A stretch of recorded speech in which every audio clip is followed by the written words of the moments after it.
सभी को नमस्कार। जनपद अभियांत्रिकी में आपका स्वागत है। तो आज का हमारा टॉपिक रहने वाला है इरिगेशन में वाटर रिक्वायरमेंट ऑफ क्रॉप्स।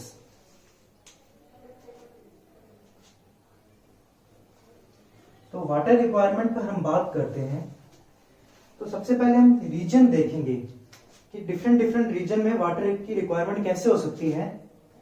कि जिस रीजन में मतलब जिस क्षेत्र में हमें इरिगेशन मस्ट होता है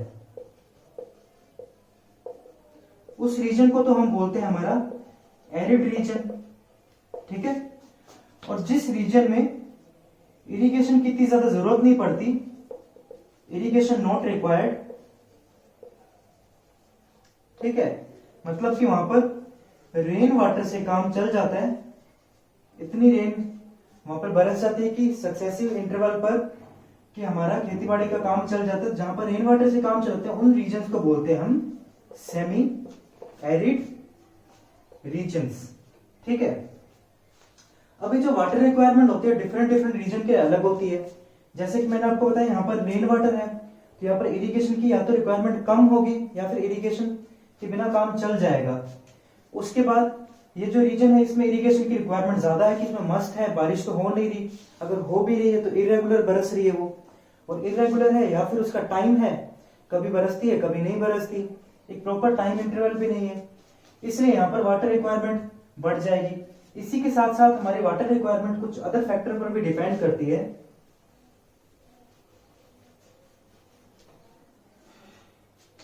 तो हम पढ़ेंगे हमारी जो वाटर रिक्वायरमेंट है डिपेंड्स अपॉन, तो सबसे पहले किसके ऊपर डिपेंड कर सकती है, खुद क्रॉप के ऊपर कि क्रॉप का टाइप ही क्या है। जैसे कि राइस है हमारा बहुत ज्यादा पानी लेता है और वहीं व्हीट है उसके मुकाबले में कम पानी में चल जाता है। और क्या हो सकता है, प्लेस पर, प्लेस में थोड़ी देर पहले मैंने आपको बताया कि हमारा था सेमी एरिड रीजन और एरिड रीजन की एरिड में इरिगेशन मस्ट है और सेमी एरिड में हमें बिना इरिगेशन के भी काम चल सकता है, इसलिए वहां पर वाटर रिक्वायरमेंट फिर कम पड़ेगी सेमी एरिड में, ठीक है। उसके बाद देखते हैं हमारा क्लाइमेट कैसा होगा, कि type of climate, type of soil, हमारी टेम्परेचर, ह्यूमिडिटी, मतलब कि हवा में जो नमी होती है हमारी, आर्द्रता कहते हैं जिसे। तो ये सब जो पॉइंट्स हैं इसके ऊपर हमारा वाटर रिक्वायरमेंट है डिपेंड करता है, ठीक है। और इसके साथ साथ हम जो हमारा कल्टीवेशन मेथड है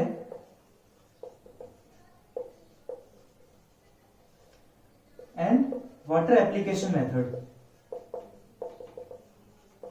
हमने हमारे पिछले लेक्चर में पढ़े थे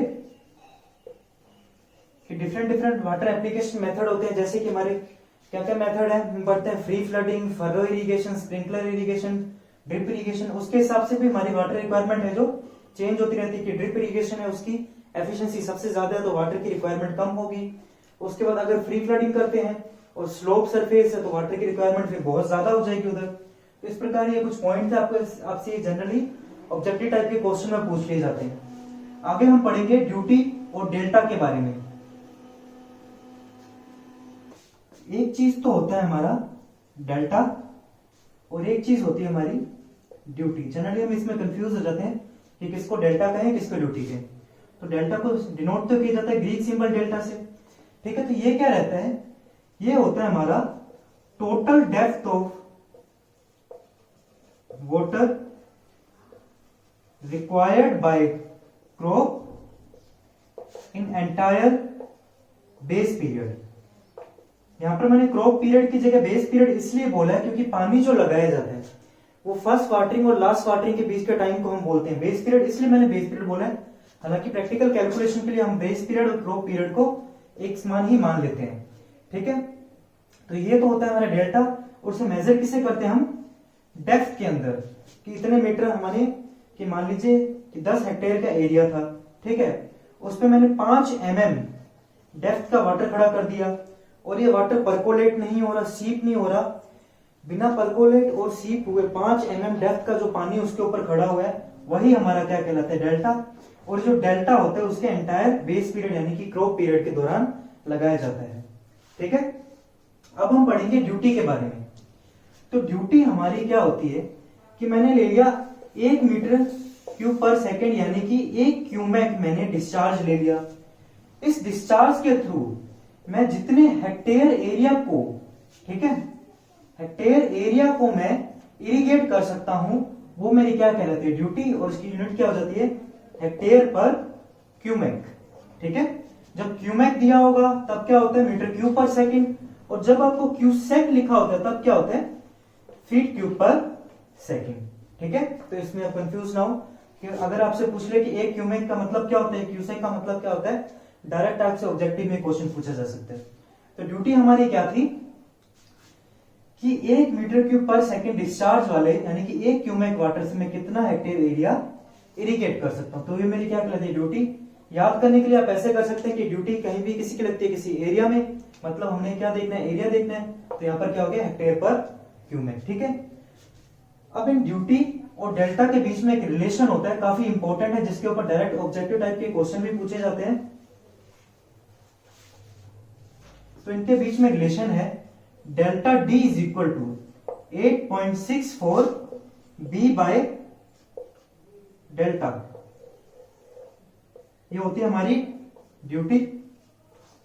तो duty D is equal to, और ड्यूटी हम किस में डिनोट करते हैं, हेक्टेयर पर क्यूमेक में। ठीक है, duty D is equal to 8.64, B है हमारा डेज में, और ये डेल्टा है हमारा मीटर में। बी हमारा क्या रहता है, जनरली तो बेस पीरियड रहता है, पर कई बार ऐसा दिया होता है कि किसी क्रॉप के लिए इतने टाइम में इतना पानी लगाया गया है, तो वो टाइम क्या दिया होता है, दिन में। तो अगर आपको कोई भी वैल्यू क्वेश्चन में दे रखी हो, आपको फॉर्मूला यही यूज करना है और चीजों को कन्वर्ट करना, उनकी यूनिट्स को कन्वर्ट कर देना कि यहाँ पर हेक्टेयर पर क्यूमेक में, यहाँ पर आप डेज में रखेंगे, और यहाँ पर कुछ भी भले सेंटीमीटर हो चाहे एमएम हो, आप उसे मीटर में कन्वर्ट करके रखेंगे, तो आपका आंसर अपने आप ही करेक्ट हो जाएगा। वो आपको डिफरेंट फॉर्मूला याद करने की जरूरत नहीं कि 864 ले लो जब यहाँ सेंटीमीटर होता है, 8.64 लो जब मीटर होता है, एक ही फॉर्मूला याद करें, बस यूनिट्स का थोड़ा सा ध्यान रखें। ठीक है, अब ड्यूटी क्या होती है, ये अलग अलग जगह की अलग अलग ड्यूटी होती है। ये हमारे क्लाइमेट पर डिपेंड करती है, हमारे टेम्परेचर पर डिपेंड करती है, क्योंकि ड्यूटी क्या थी, 1 मीटर क्यूब पर सेकंड का जो डिस्चार्ज है उसमें मैं कितना एरिया कवर कर रहा हूं। अब मतलब वो एक तरह की पानी की रिक्वायरमेंट है। ठीक है, अगर मैं लिखता हूं ड्यूटी बराबर हेक्टेयर पर क्यूमेक, मतलब नीचे पानी है वो ज्यादा हो जाता है, पानी की रिक्वायरमेंट अगर नीचे वाली क्वांटिटी ज्यादा, तो यहाँ ड्यूटी क्या आएगी, वैल्यू कम आएगी। ठीक है, मतलब टेम्परेचर बढ़ा दिया मैंने, तो वहां पानी इवेपोरेट हो जाएगा, पानी की रिक्वायरमेंट ज्यादा होगी तो ड्यूटी कम आ जाएगी। अगर स्लोप सरफेस ले ली तो पानी बह जाएगा, रन ऑफ हो जाएगा, ड्यूटी ज्यादा हो जाएगी। ठीक है, अगर लॉसेस होते हैं तो ड्यूटी ज्यादा हो जाएगी। इसी तरह हम देखते हैं कि जब भी पानी लिया जाता है, हमें पता है कि इरिगेशन का मोस्ट कॉमन मेथड आजकल कैनाल सिस्टम यूज किया जा रहा है। तो कैनाल में क्या होता है कि एक तो ले लिया कैनाल और दूसरा ले लिया फील्ड। इसके बेस पर एक जनरल क्वेश्चन पूछा जाता है कि ड्यूटी किस पर ज्यादा होती है, कि कैनाल के हेड पर या फिर फील्ड में, और इसमें कंफ्यूजन ये हो जाती है कि किसकी ज्यादा रखें किसकी कम रखें। तो यहां गौर से देखें कि जब कैनाल होती है अपनी यूं चल रही होती है, तब कैनाल में 2 तरह के लॉसेस होते हैं, जिन्हें हम बोलते हैं ट्रांसमिशन लॉसेस, ठीक है, या फिर हमारे कन्वेंस लॉसेस। ठीक, कन्वेंस लॉस में क्या क्या होते हैं, एक तो लॉस होते हैं परकोलेशन के, कि पानी यहां से सीप होकर ग्राउंड में चला जाएगा, उसको बोलेंगे अपन परकोलेशन लॉसेस। और सेकंड टाइप के लॉस हमारे कौन से हो जाएंगे, इवेपोरेशन लॉसेस, कि जो ऊपर ये सरफेस पड़ी है पानी की, वहां से क्या होगा, पानी इवेपोरेट होके भाप बनकर चला जाएगा। तो 2 तरह के लॉसेस हैं। इन लॉसेस के कारण जो कैनाल का हेड होता है, इसके कारण होने वाला इरिगेट होने वाला एरिया, मतलब इसके कारण आने वाली जो ड्यूटी होगी वो तो हो जाएगी लेस। ठीक है, on water course head duty will be less. ठीक है, और यहां देखेंगे फील्ड पर क्या होगा, कि फील्ड पर ये परकोलेशन इवेपोरेशन लॉसेस इतने नहीं हो पाएंगे, इसलिए कैनाल के हेड पर, मतलब किसी भी वाटर कोर्स के हेड पर फील्ड के मुकाबले ड्यूटी क्या आ जाएगी, कम, और फील्ड पर ड्यूटी क्या आ जाएगी, ज्यादा। ये क्वेश्चन काफी कंफ्यूजिंग रहता है और हर बार लगभग पूछ लिया जाता है कि ड्यूटी कहां ज्यादा होती है, कहाँ कम होती है। अब ये जो ड्यूटी वाटर कोर्स के हेड पर जो ड्यूटी होती है ना, बड़ी इंपॉर्टेंट है, आपने देख ही लिया क्योंकि चेक करने के लिए यूज कर रहे हैं। तो इस वाटर कोर्स के हेड पर जो ड्यूटी होती है उसे हम कहते हैं, स्पेशल नेम होता है आउटलेट फैक्टर। ठीक है, तो लिखेंगे duty on head of A water course is called outlet factor. ठीक है, सिंपल ये वन लाइनर में क्वेश्चन पूछ लिया जाता है डेफिनेशन में। ऑब्जेक्टिव टाइप में होता है कि duty on head of A water course is called, तो 4 ऑप्शन दिए होंगे, उसमें से एक होगा हमारा आउटलेट फैक्टर, तो उसे आप फटाफट टिक कर देंगे। ठीक है, आगे बढ़ते हुए अब हम पढ़ेंगे factors affecting duty of water.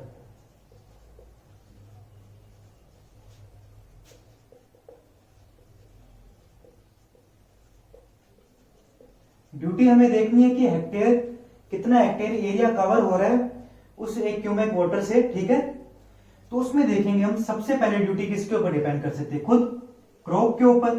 ठीक है, जिस क्रॉप की वाटर रिक्वायरमेंट ज्यादा होगी उसकी ड्यूटी लेस हो जाएगी। ठीक है, इसकी अगर वाटर रिक्वायरमेंट ज्यादा तो ड्यूटी अपने आप ही लेस, और वाइस वर्सा बोल सकते हैं कि अगर उसकी वाटर रिक्वायरमेंट कम है तो ड्यूटी ज्यादा हो जाएगी। ठीक है, उसके बाद किसके ऊपर डिपेंड करेगा, क्लाइमेट के ऊपर, कि अगर क्लाइमेट हमारा हॉट क्लाइमेट होता है वहां पे इवेपोरेशन का लॉसेस ज्यादा हो जाएंगे, तो मतलब वाटर की रिक्वायरमेंट ज्यादा होगी, मतलब हमारी ड्यूटी कम हो जाएगी। वही विंटर है तो विंटर में पानी की रिक्वायरमेंट कम है तो ड्यूटी ज्यादा हो जाएगी।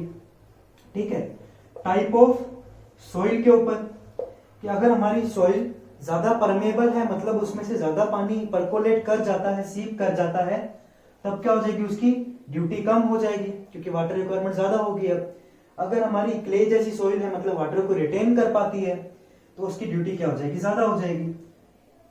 ठीक है, उसके बाद पढ़ेंगे हम यूजफुल रेनफॉल, कि अगर बारिश हो गई है तो मतलब हमें अपनी तरफ से पानी थोड़ा कम लगाना पड़ेगा, वाटर की रिक्वायरमेंट कम हो जाएगी, मतलब ड्यूटी वापस ज्यादा हो जाएगी। उसके बाद देखेंगे हमारा एफिशिएंसी ऑफ कल्टीवेशन मेथड।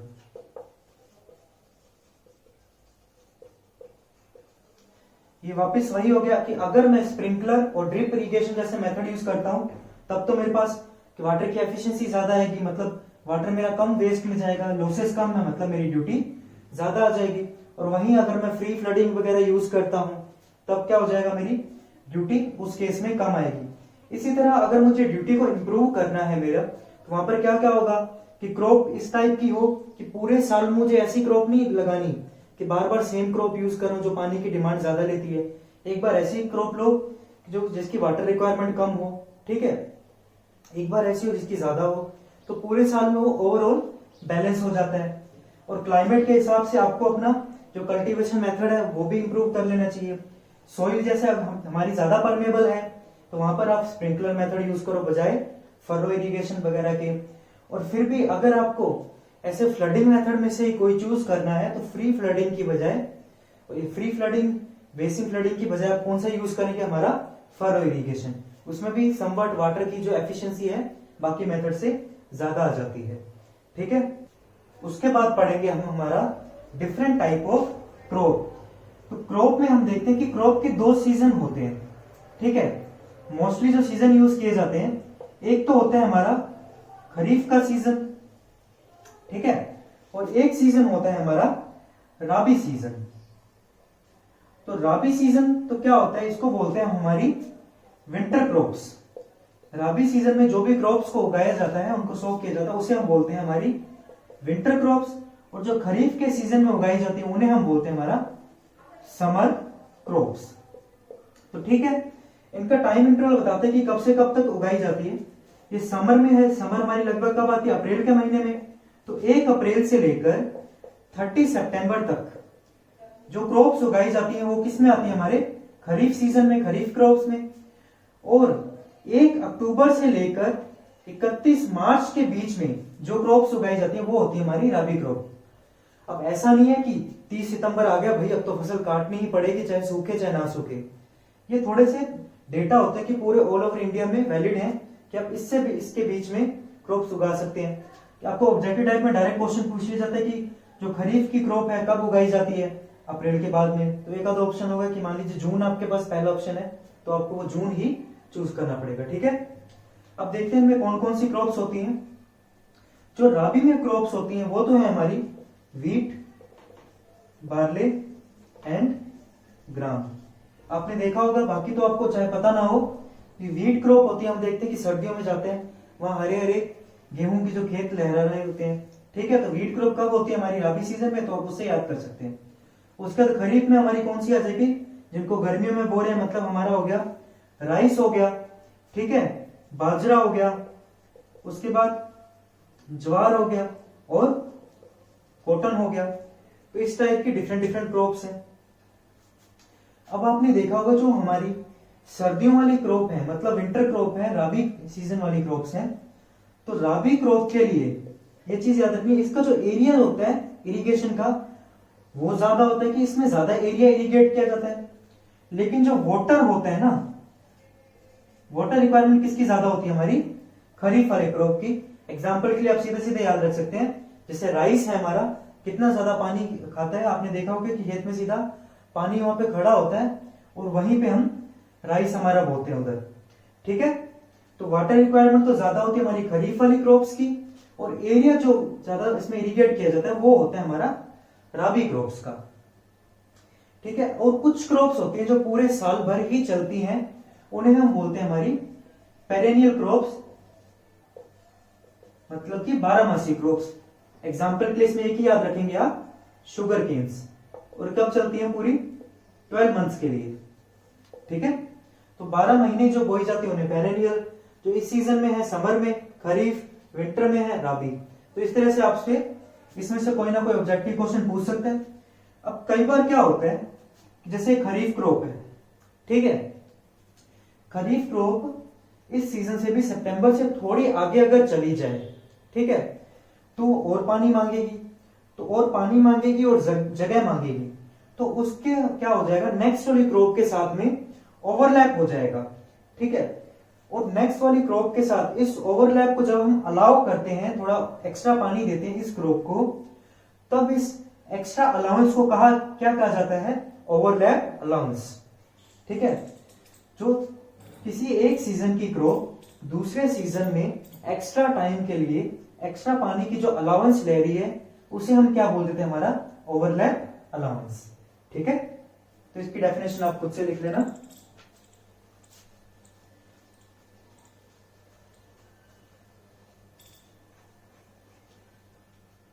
आगे बढ़ते हुए अब हम पढ़ेंगे कुछ हमारी सर्टेन इंपॉर्टेंट डेफिनेशंस। ठीक है, इनमें से ऑब्जेक्टिव टाइप का क्वेश्चन आने की काफी इसमें प्रोबेबिलिटी रहती है। सर्टेन इंपॉर्टेंट डेफिनेशंस है हमारी, आपने सुन भी रखा होगा इनके बारे में। तो एक तो होता है हमारा सबसे पहला खरीफ राबी रेशियो। खरीफ राबी रेशियो तो आपने भले ना सुना हो, लेकिन एक चीज आपने सुन रखी होगी, क्रॉप रेशियो। ठीक है, तो जो खरीफ सीजन में एरिया इरिगेटेड किया जाता है, ठीक है, और जो राबी सीजन में एरिया हमारा इरिगेट किया गया है, उनके रेशियो को ही हम क्या बोल देते हैं, हमारा क्रॉप रेशियो। ठीक है, मैंने आपको पहले बताया था खरीफ सीजन में क्या होता है, राबी के मुकाबले एरिया कम होता है लेकिन वाटर रिक्वायरमेंट ज्यादा है। और ये जो जनरल रेशियो रखा जाता है 1:2 रखा जाता है, कि खरीफ के लिए जो एरिया इरिगेट किया जाएगा वो राबी के मुकाबले कितना होगा, हाफ होगा, आधा होगा। ठीक है, नेक्स्ट डेफिनेशन की ओर बढ़ते हुए, पैलियो इरिगेशन।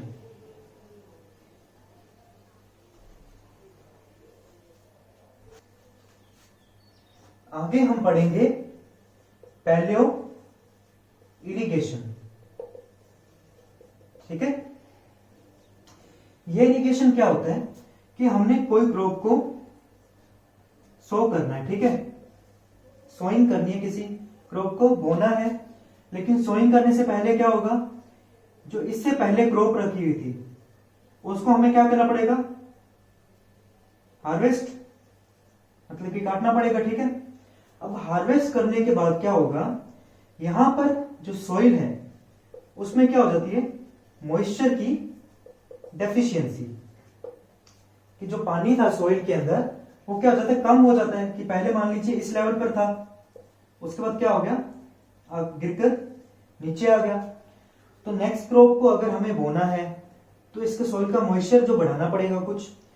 तो ये जो सोइल का मॉइस्चर बढ़ाने की प्रोसेस होती है, और जो इसका सोइल मॉइस्चर बढ़ाया जाता है, उस टाइप के इरिगेशन को हम क्या बोलते हैं, हमारा पैलियो इरिगेशन। ठीक है, कि सोइल मॉइस्चर को वापस उसकी शुरू वाली कंडीशन जिसे हम बोलते हैं फील्ड कैपेसिटी तक पहुंचाना, क्या कहलाता है, हमारा पैलियो इरिगेशन। और आपने देखा होगा खरीफ की क्रॉप हमारी कब थी, समर क्रॉप थी, राइट। तो खरीफ की क्रॉप को जब हम हार्वेस्ट करेंगे, एक तो गर्मी, ठीक है, और ऊपर से जो क्रॉप है पानी भी ज्यादा पीती है, तो पानी भी ज्यादा पी लिया, गर्मी भी होगी, तो मॉइस्चर डेफिशिएंसी इस टाइम पर ज्यादा होती है। कब ज्यादा होती है, कि रबी को सो करने से पहले और खरीफ को हार्वेस्ट करने के बाद। तो इसके ऊपर डायरेक्ट क्वेश्चन आता है ऑब्जेक्टिव टाइप में, कि जो हमारा पहले इरिगेशन होता है ज्यादा कब होता है, रबी से पहले, इस तरह से बोल देगा कि खरीफ से पहले, रबी से पहले, या फिर होता नहीं है, या कुछ कह नहीं सकते इस तरह से। तो नेक्स्ट डेफिनेशन की ओर बढ़ते हैं हमारी, कोर वाटरिंग। हालांकि मैं कोर वाटरिंग आपको ऑलरेडी बता चुका हूं। कोर वाटरिंग में क्या होता है कि जब हमारा प्लांट है इस तरह से फ्यू सेंटीमीटर हाई हो जाता है, मतलब कुछ सेंटीमीटर लंबा हो गया, तो उस टाइम पर सबसे ज्यादा इसके वाटर की डिमांड होती है। तो मैक्सिमम वाटरिंग जो की जाती है, ठीक है, उस वाटरिंग को कहा जाता है कोर वाटरिंग।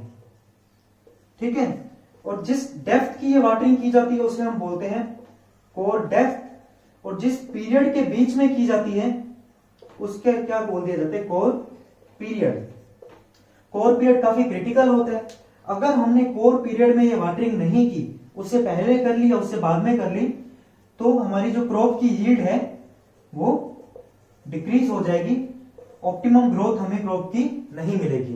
काफी ज्यादा फर्क पड़ जाता है खाली इस पीरियड से पहले या बाद में हमें इरिगेशन करने से। ठीक है, तो नेक्स्ट की ओर बढ़ते हुए कैश क्रॉप्स। ये आपने जरूर सुना होगा, कैश क्रॉप क्या रहती है हमारी। तो फोर्थ डेफिनेशन है कैश क्रॉप्स।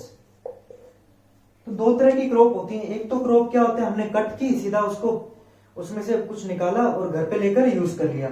और कुछ क्रॉप होती है चाहे उसको हमने अच्छी तरह से हार्वेस्ट कर लिया, चुन लिया, लेकिन डायरेक्ट उसको यूज नहीं कर सकते, पहले उसकी प्रोसेसिंग करनी पड़ेगी हमें, और प्रोसेसिंग करने के बाद ही हम यूज कर पाएंगे। जैसे एग्जांपल है हमारा कॉटन। कॉटन को हमने खेतों से ऐसे चुग तो लिया, लेकिन उसे डायरेक्ट यूज नहीं कर सकते, उसके पहले हमें प्रोसेसिंग करनी पड़ेगी। जैसे जूट हो गया, टी हो गया। ठीक है, तो कैश क्रॉप क्या हो सकती है, can not be directly used by cultivators. ठीक है, इनको क्या होना पड़ेगा, पहले मार्केट में बेचना पड़ेगा। ठीक है, तो इस प्रकार देख लेंगे मार्केट में डायरेक्ट इनको बेच नहीं जा रहे हैं, कैश मिल रहा है, इसलिए क्या होगी, कैश क्रॉप्स होगी। तो कैश क्रॉप में क्या क्या एग्जांपल हो जाते हैं इसके, cotton, jute, tobacco, tea, sugarcane etcetera. ठीक है, और जो नॉन कैश क्रॉप होती है वो कौन सी हो जाएंगी भाई, हमारी वीट हो गया, राइस हो गया। ठीक है, इनको कैश क्रॉप से एक्सक्लूड कर दिया जाता है। नेक्स्ट की ओर बढ़ते हुए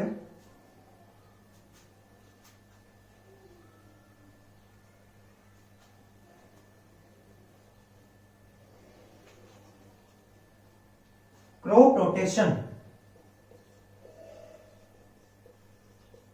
क्या है ये, क्रॉप रोटेशन। एग्जाम में भले आए ना आए ये, लेकिन डेली लाइफ के लिए हमारे पास काफी इंपॉर्टेंट होता है क्रॉप रोटेशन। जैसे कि आप जानते हैं कि डिफरेंट डिफरेंट टाइप की क्रॉप्स हैं, वो डिफरेंट डिफरेंट टाइप के मिनरल्स को यूज करती हैं। ठीक है, अगर हमने किसी एक सॉइल के ऊपर, किसी एक लैंड के ऊपर एक सर्टेन टाइप ऑफ क्रॉप ही उगाई, कि मान लीजिए हम कॉटन उगा रहे हैं, तो हर बार कॉटन कॉटन कॉटन, तो क्या होगा, जो कॉटन था एक सर्टेन टाइप के मिनरल को यूज करता है, उस मिनरल की डेफिशिएंसी आ जाएगी सॉइल में। ठीक है, जैसे मान लीजिए कोई नाइट्रेट्स को यूज करते हैं प्लांट्स, तो नाइट्रेट्स की डेफिशिएंसी आ जाएगी। तो उस डेफिशिएंसी को कम करने के लिए फसलें बदल बदल कर यूज कर लेनी चाहिए। कि जो एक क्रॉप थी कि वाटर की रिक्वायरमेंट भी बहुत ज्यादा लेती है, दूसरी भी हमने वाटर की रिक्वायरमेंट बहुत ज्यादा वाली ले ली, तो उधर क्या हो जाएगा, वाटर डेफिशिएंसी भी हो जाएगी। तो इन्हें अवॉइड करने के लिए हमें क्रॉप को अलग अलग टाइप की यूज कर लेना चाहिए। कि एक है वो तो क्या करती है, एक टाइप के मिनरल को यूज कर लिया, दूसरी सेकंड टाइप के मिनरल को, तो इससे हमारी जमीन है बंजर नहीं बनेगी एकदम से। ठीक है, तो इसमें क्या किया जाता है कि हमें, जैसे मान लीजिए आपने कॉटन को इधर हार्वेस्ट कर लिया, कॉटन के बाद आपको क्या करना चाहिए, एक ऐसी क्रॉप यूज करो जो इसके मुकाबले पानी कम पीते हो। ठीक है, और उसके बाद ऐसी क्रॉप यूज करो जो कि क्या हो, हमारी सॉइल रेनोवेटिंग क्रॉप्स। यहां पर सॉइल रेनोवेटिंग क्रॉप का मतलब है कि ऐसी क्रॉप जो कि सॉइल्स में मिनरल को वापस लेके आ जाती है। फॉर एग्जांपल जैसे कि ग्राम, तो ग्राम हमारी लिग्निनस क्रॉप होती है।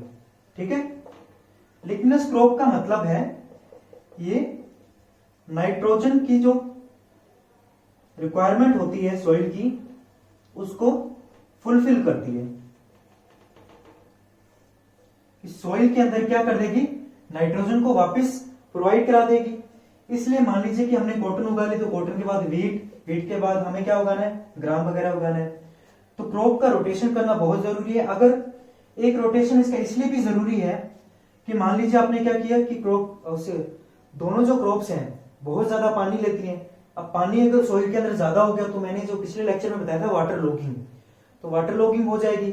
वहां पर वाटर लॉगिंग से क्या होगा, सारे नाइट्रोसोमस और बैक्टीरिया है मर जाएंगे, तो नाइट्रेट्स प्रोवाइड नहीं हो पाएंगे, नाइट्रोजन की डेफिशिएंसी आ जाएगी। इसलिए क्रॉप का रोटेशन करना भी जरूरी है कि वाटर लॉगिंग को भी अवॉइड कर दें और नाइट्रोजन जो था उसकी भी क्वांटिटी है वो हम सॉइल में बढ़ा दें, क्योंकि जो प्लांट्स वगैरह होते हैं उनके लिए नाइट्रोजन है, हमारा नाइट्रेट्स है, बहुत जरूरी होते हैं ग्रोथ के लिए।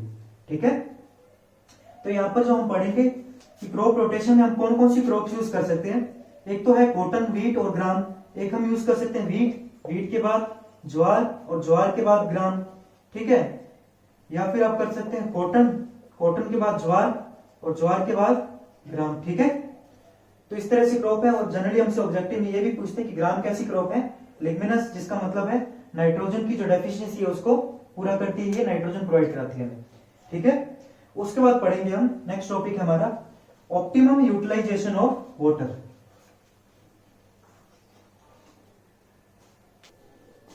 इसमें क्या रहता है कि जब भी हम किसी भी क्रॉप के लिए पानी लगाते हैं तो अगर हमारा पानी कम रह गया तो भी हमारी जो यील्ड है, उपज है, कम आएगी।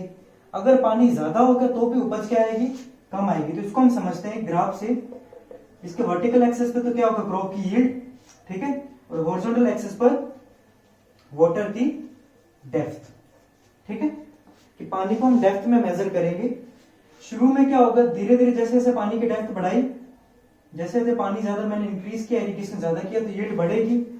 एक पॉइंट ऐसा आएगा जहां पर ये यील्ड मैक्सिमम आएगी, और इस पॉइंट पर, इस WD मान लेते हैं, जिस पॉइंट पर, जिस डेप्थ पर ये यील्ड मैक्सिमम आती है उसे हम बोलते हैं हमारा ऑप्टिमम डेप्थ ऑफ वाटर। ठीक है, इसे कह दिया हमने ऑप्टिमम डेप्थ ऑफ वाटर। अब इसके बाद क्या होगा, यील्ड वापस डिक्रीज होना स्टार्ट हो जाएगी। तो अगर किसी को ऐसा लगता है कि हम जितना ज्यादा पानी लगाएंगे हमारी उपज है, यील्ड है, उतनी ही ज्यादा आएगी, तो ऐसा नहीं है। ग्राफ कैसा बनता है कि एक पॉइंट पर बढ़ती है, उसके बाद वापस कम होना स्टार्ट हो जाती है। तो इस तरह से इसमें एक ऑब्जेक्टिव क्वेश्चन पूछा जाता है कि अगर पानी को इंक्रीज किया जाए तो यील्ड बढ़ेगी या घटेगी, या फिर पहले बढ़ेगी फिर घटेगी। इस प्रकार से 4 ऑप्शन होंगे, तो जो सूटेबल होगा उसे हम चूज कर लेंगे। ठीक है, तो ये थी हमारी इरिगेशन की कुछ इंपॉर्टेंट डेफिनेशंस और टर्मिनोलॉजी। अब इसके बाद हम पढ़ेंगे हमारी एफिशिएंसीज और जो हमारा फील्ड कैपेसिटी और फ्रीक्वेंसी वगैरह रहता है। तो होप्सो आपको ये समझ आया होगा। अब हम मिलेंगे आपसे हमारे नेक्स्ट लेक्चर में। तो प्लीज ज्यादा से ज्यादा लाइक, शेयर और सब्सक्राइब जरूर करें। Thank you.